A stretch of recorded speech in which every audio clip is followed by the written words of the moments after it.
This is Health Yeah, your weekly update on what's going on in the health, wellness, and medical world with Monica Robbins. Summer is right around the corner, which means so is bathing suit season, that dreaded time of year when many of us try to get a beach body in just a few weeks. You know what I'm talking about. And there are so many diets out there that promise to help us do it, but do they really work? That's the million-dollar question. Today, we look at the most popular fad diets on the market and the internet that promise to help you lose weight quickly. Some of them you've heard of, the keto diet, paleo, the Adkins diet, and some of them may be new to you. The lemon and cayenne pepper diet, anyone? Well, we ask our expert which one will help you get that beach body fastest, and more importantly, are they safe and are they worth the effort and deprivation? We have your best prescription for life when it comes to fad diets straight ahead.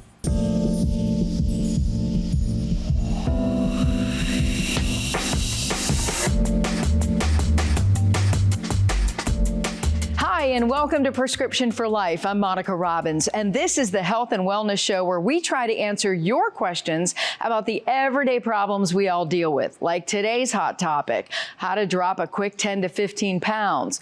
We've all been there trying to shed a few pounds before that high school reunion or an upcoming wedding, or maybe you're seeing an ex flame you and you want to look good.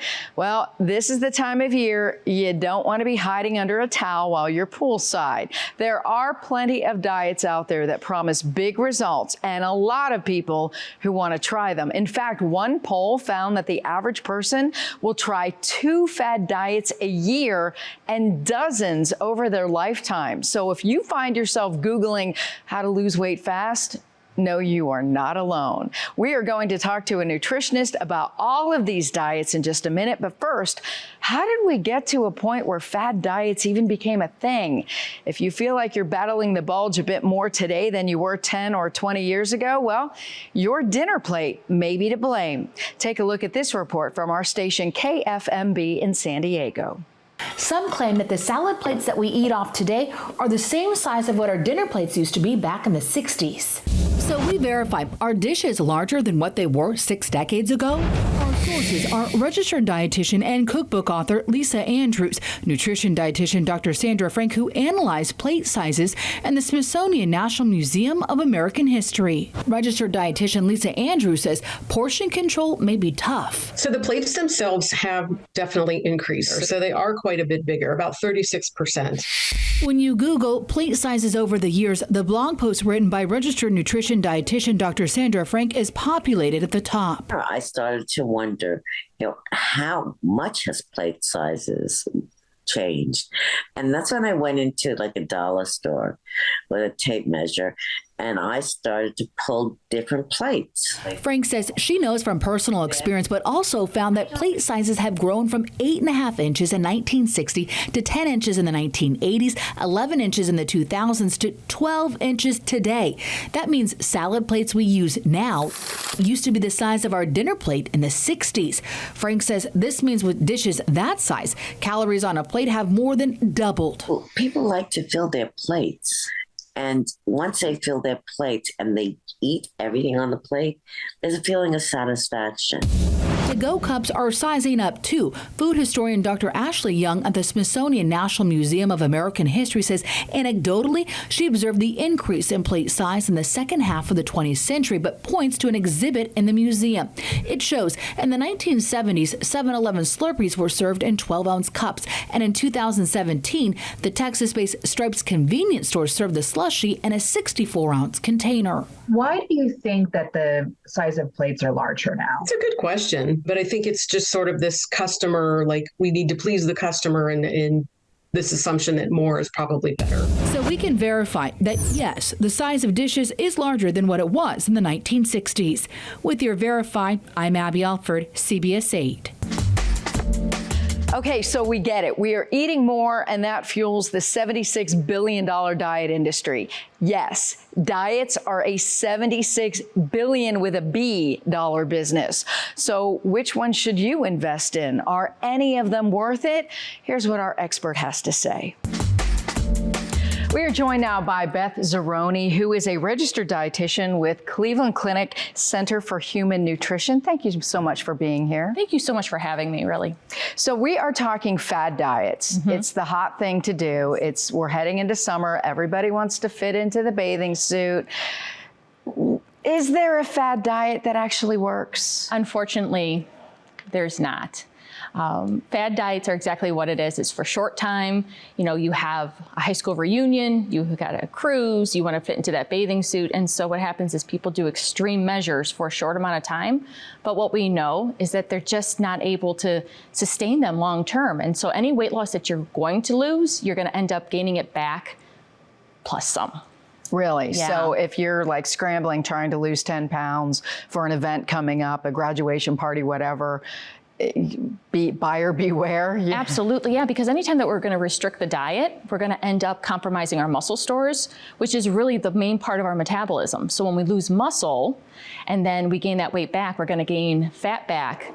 And again, because your metabolism has been compromised, you're not going to be able to burn as many calories as you did before. So it's going to be harder to keep that weight off. And that's also, is it also messing with your body's chemistry and something like we keep hearing, you know, your body stores fat. So when it needs it, it has it. So if you get rid of that, it turns your body starts keeping everything it gets its hands on. Well, it can be, yeah. I mean, if you're in a state of starvation where you're eating less, then your body can really survive on. We call that the starvation mode. The body actually prefers to use our muscle stores for energy instead of our fat stores. Our fat stores, I always tell people, are kind of like our bank account that we never want to tap into. We have to in extreme measures. So the body will actually use your muscles first. And so that way, if you are losing weight, you'll notice that sometimes you've lost some, muscle mass, you've lost some tone, some energy, because 20% of total weight loss that we have is muscle.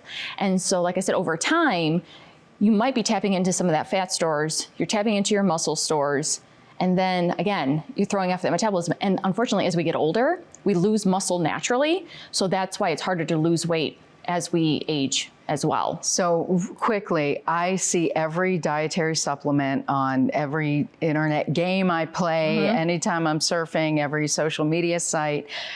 Do any of those work? No.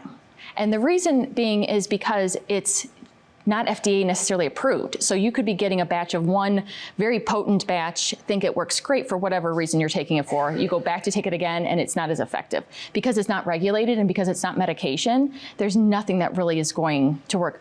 Supplements have to be very carefully monitored. If you're deficient, then certainly we need to supplement. We need to make sure that your levels are fine. But taking additional supplements aren't going to necessarily help you out. Like the keto gummies that, all that. No, none of that. I really wish they would, because then, well, I kind of don't, because then I wouldn't have a job. But realistically, the disease of obesity is something that we're fighting, and we're paying so much money to fight this disease. And really, we just think that, it's just not that easy to just take a pill and, to get the results that you want, unfortunately. Well, we've talked about the medications and how expensive they are, and then of course the surgery for extreme measures, but let's talk about just diet. Sure. So there's the high fat diet, the no carb diet, the raw diet, the protein diet, the whole foods diet, the bone broth diet. I mean, there's a zillion of these. Do any of them actually work, or are any of them healthy?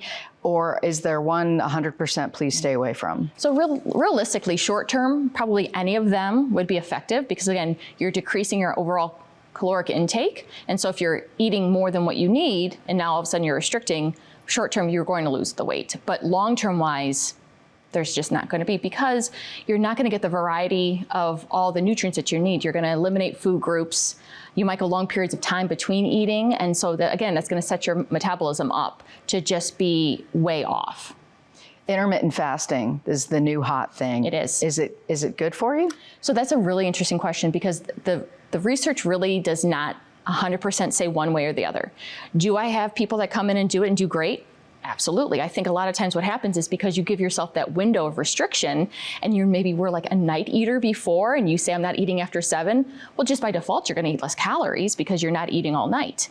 Now, do I have some people that it throws their metabolism off because now they're skipping breakfast?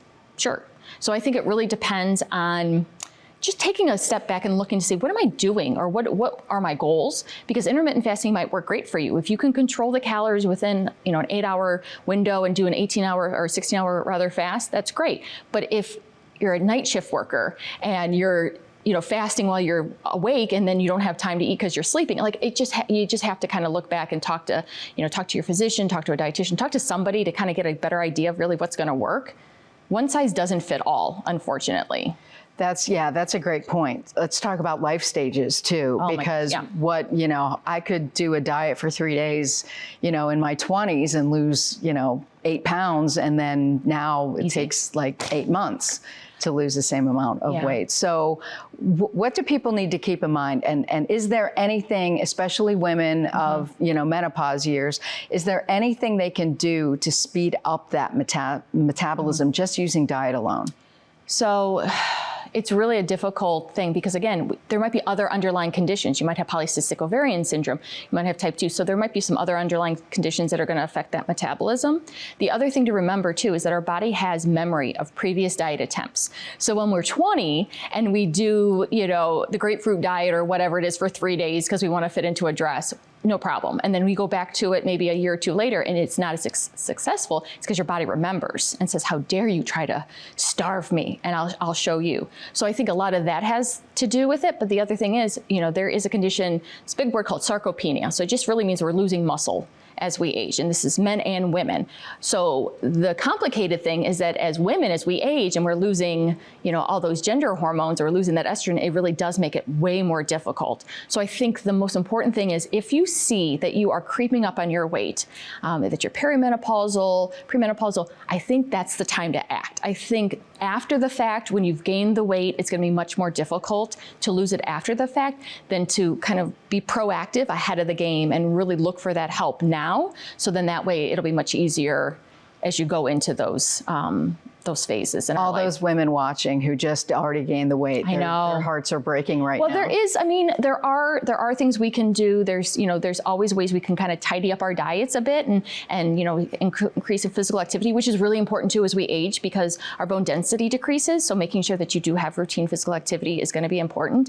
I don't want anyone to feel defeated like you're never going to be able to lose the weight, but I think early intervention, I think, is going to be the best way to tackle it. And that would apply to kids too, I would think, like especially if you see your kid, the eating habits changing. Exactly. Childhood obesity really has increased over the years. And I think, again, early intervention is going to be something really important. And again, making it a family matter so that the whole family, because chances are if you have your children that have obesity, most likely the parents have obesity as well. So I want to go back to intermittent fasting because there's so many different ways to do it. But one of the things, a lot of athletes will do a lot of food on Monday and then only eat maybe 500 calories on Tuesday and then eat normally on Wednesday. Does that, restricting calories a couple of times a week, does that really make a difference? Does it affect your metabolism at all? It certainly can. And I think what happens is when you restrict your calories, you get so hungry by the time you're allowed to eat that you eat too much or you eat too fast or what you eat is not going to be the greatest. I mean, we don't make good choices when we're hungry. And so I think you're setting yourself up for disordered eating when you tell yourself, I'm going to restrict myself, and then tomorrow I can eat whatever I want. That's not going to be a healthy way. I think consistency is really going to be the keys. Eating throughout the day, eating about the same amount of calories throughout the day, and not just skipping a meal and then consuming it all in one time. Your body doesn't respond well to that. You really need to be able to stabilize the blood sugars much more easily. You need to be able to manage those gut hormones as well. So eating throughout the day is going to be much better than kind of just giving yourself that little window and then just eating 3,000 calories, in a set amount of window, and then tomorrow eating only 500 calories. That seems to, I have low blood sugar. So for me, by 4 o'clock in the afternoon, if I haven't been eating every 2 to 3 hours, I get the hard crash and all I want is sugar. Sure, absolutely. That's what your body's craving. So what do I do? So really give yourself a timer. Put an alarm on your phone if you have to. It's really important. And what you always want to remember too is when you're eating throughout the day, don't just have one type of food. Don't just have a carb or just have a protein. You want to have a nice mixed meal. So then that way you're not going to have these big highs and then these deep lows. You're going to have a steady blood sugar throughout the day. Because again, you come home, you're starving. I call it the rip the cabinet doors off syndrome, where you come home and you just start eating and eating and eating and you can't control it. And by the time dinner comes, then you're not hungry. All right, let me ask you this. We're going to go from the fad diet for the really, really quick fix. What is the best, most effective way to do that? you need to talk to you need to have a healthcare professional, because a lot of times too, if you're restricting, you're doing short term, you can have electrolyte imbalances. Again, if you have type 2 diabetes, you can have effects in your blood sugar, you could have effects in your blood pressure. So I think anytime you're going to do any kind of extreme diet, it really needs to be under medical advice. Okay, what about the folks who need to lose more than 10 to 15 pounds? I always say it didn't take you a month to put 30 pounds on. Exactly. So it's certainly not going to take a month to get it off. What's your advice to those folks who are just trying to, at least get their food in order? I always tell people, you don't know what you don't know until you talk to somebody and realize that you're not doing it right. So go and see your family physician. If you're not familiar with one and you need to establish care with one, that's great. If not, we have obesity medicine physicians that are all over that you can, associate yourself with. And a lot of times they work with us dietitians. And so it's really important that you get a handle on this. There could be medications that you're taking that are weight gaining that you're not aware of. You could have undiagnosed, untreated disease states like type 2 diabetes or hypertension that you need to get a handle on. And perhaps that will help with some weight loss as well. So you just don't know. So I think it's, if anything, go and get a checkup, make sure everything is good before you go. Just like a long trip across, the country, you go and get your car done, you just make sure everything is good to go. I think that that's probably the best way to attack it when you're looking at your long-term health. Years ago, fat was the enemy. Yes. Everything came out that was low fat. And then I learned that to make it taste better, they just add sugar, which, wow, that was a bad twist. And then now carbs are the enemy. Right. Are carbs the enemy? Carbs, of course, are not the enemy, because we need carbs to give us energy overall. That is the only thing that's going to break down to sugar and actually pass into our brains to feed our brains. So carbs are not the enemy. I think if you are looking to lose weight, looking at those simple sugars, right? The cookies, the cakes, the candies, those are the things that you want to avoid. Not to say you can't have them, but I think it's important that you kind of take an inventory of how often are you having them, how much are you having, and then decrease the frequency or how much you're having. But I certainly would never tell anybody that, a carb is a bad thing. So does it matter, though, the types of carbs you eat? We've heard simple carbs, complex carbs, that, don't eat white potatoes, eat sweet potatoes, don't eat white rice, eat brown rice. I mean, is that really something that everybody should follow? I think it depends on what your health condition is. If you have, type 2 diabetes and you're having a really hard time controlling your blood sugars, having a more of a complex option is going to help slow that digestion down. So you're going to have more of a trickle going into your bloodstream instead of this big surge. I never tell anybody that they can't have something. I may say not as often or not as much. I think it's important too to have it as a mixed meal. So again, not eliminating any food groups, not just having a carb by itself, having it with a good, source of lean protein and some vegetables in a mixed meal. I have patients that will not eat brown rice, and I get that. And I'm not going to make them do anything that they don't want, right?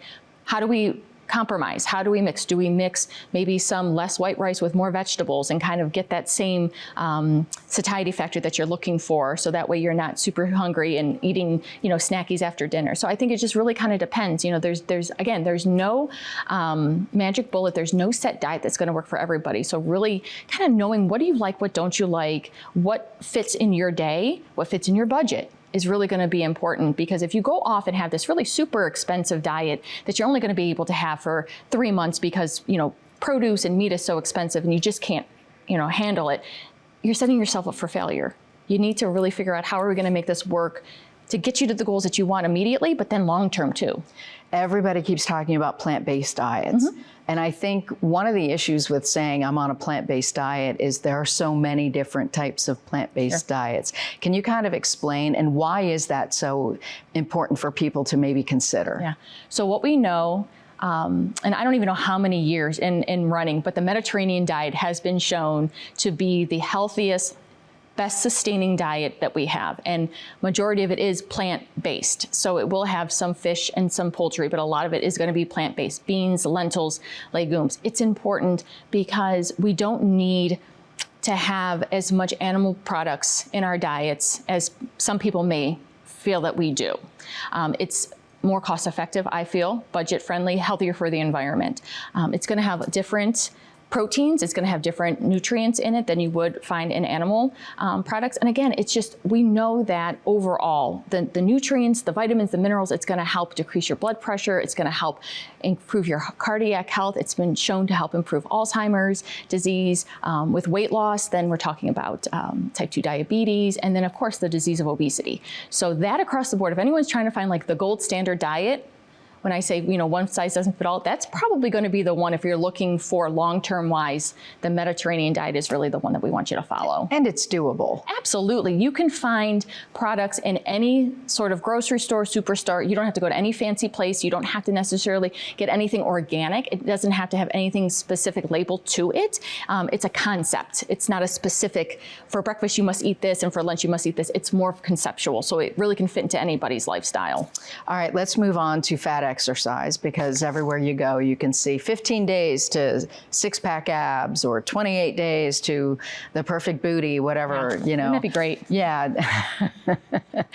Do they work? They don't. Again, it's, it's commitment. It's long-term. It takes a while for our body to understand what's going on. So again, if you are going to be exercising rigorously, again, granted, you're going to get better results as we're younger because we have better metabolisms as we get younger. We have more muscle stores as we're younger, so you're going to get results. That's why these kids are walking around with these six packs and they don't really even have to work out, because they're just general movement helps. And we're sitting here trying to like sweat to the oldies. Short term, it's not going to work. It's not going to work. Again, you're going to compromise your muscle stores. You're going to be tired. You're going to be fatigued. You're not going to get the results that you want. And then again, what's going to happen? You're going to get frustrated and you're going to give up. So I would say, find a program that you like to do. The guidelines are 150 minutes a week of aerobic activity with 1 to 2 days of strength training. That's a good way to start. Now again, maybe you can't do 30 minutes a day. Start with 10. Maybe you can do 10 in the morning, 10 in the afternoon, 10 at night. I don't know, let's see where you are, and then build up from there, and then we can see what we can do with you. So it sounds to me like I've always heard that you have to have the trifecta. You have to get your diet in order, you have to get strength training in, and you have to do cardio. If you're going to do at least, well, we've already talked about diet, but if you're going to do one or the other of strength training and cardio, which is the one you want? So short-term cardio, because cardio is going to burn fat, where strength training is going to build muscle. But you have to have them both, because you could burn all the fat that you have, but if you don't look lean and you're not strong, you're not going to get that unless you do some strength training. What's the biggest exercise mistake you see people making all the time? I think people end up jumping in too vigorously too soon, and then they get themselves hurt. We see this a lot, especially with maybe our middle-aged dads that maybe on the weekends are like those weekend warriors where they, want to do their glory days of college and then they get hurt. I think you have to really slow your way into it and see what works. Because again, if you're lifting weights that you have no business lifting because you don't have enough strength, you're going to end up hurting yourself. And then again, you're going to be out of the game for way too long. So we know the Mediterranean diet is the gold diet. Yes. What is the gold standard for exercise? I think it's whatever you can do safely. I can't expect you to go up here if you're down here. I need to build you up.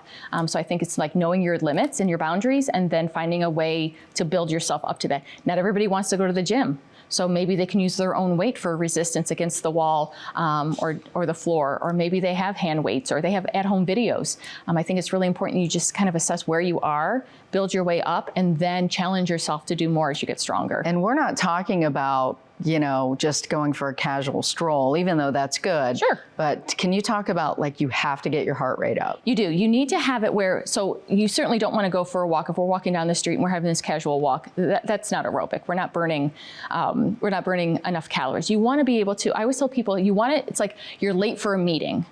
Or you need to go to the bathroom at Cedar Point and you can't find one, right? You want to have that sense of intensity where it's a little bit, you're not necessarily trotting, but you're walking a little bit faster. There's a little bit of trickle of sweat coming down. You're getting a little bit, out of breath. That's really what we're looking for.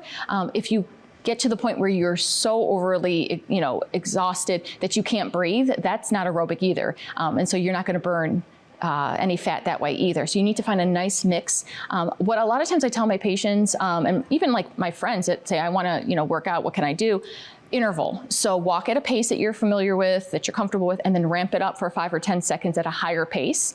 And then, do that for 5 or 10 seconds, go back to your normal pace. A couple minutes later, do the same thing. This is going to help you burn more calories because your heart rate's going to go up, but also it's going to help build your endurance. So you'll be able to do those intervals more often and for longer. And that might be a way for people who really aren't really super comfortable with starting any kind of exercise routine to do that, because it's at their own pace. Final thoughts. What do you want to leave people with?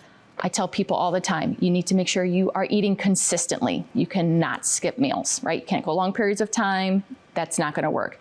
You need to make sure you have variety. All foods fit. Do not eliminate an entire food group because you think that it's bad or it's going to, harm you. And the last thing is you really want to make sure you have balance. So it's not just about dieting. It's not just about exercise. It's about hydration. It's about sleep. And it's about stress. And as long as you can, talk about those things as well, because sometimes your diet is dead on, your exercise is dead on, but you're not sleeping well or you're stressed out. So if anything, talk to your healthcare provider, get some help. Let's help you kind of figure it all out and, just tweak it, make some good changes and see how you deal with it. Great advice. Thank you so much, Beth. Thank you. So there you have it, friends. If it sounds too good to be true, yeah, it probably is. Maybe the moral to this story is whatever beach body you have, go ahead and flaunt it. Don't waste the summer hiding in the shade. Just be sure to use your sunscreen. I'm Monica Robbins. Join us back here next week for another edition of Prescription for Life. And as always, we wish you good health. Thank you so much for tuning into Health Yeah. Please find me on Twitter and Instagram at Monica Robbins. Like and follow my Facebook page, Monica Robbins WKYC. Find video podcasts at Monica Robbins channel on YouTube. And please subscribe. Wishing you great health and hope to see you again soon. Thanks for listening to Health Yeah with Monica Robbins from WKYC Studios. Subscribe now so you never miss an update. And find more on everything you heard here on WKYC.com and on the WKYC app.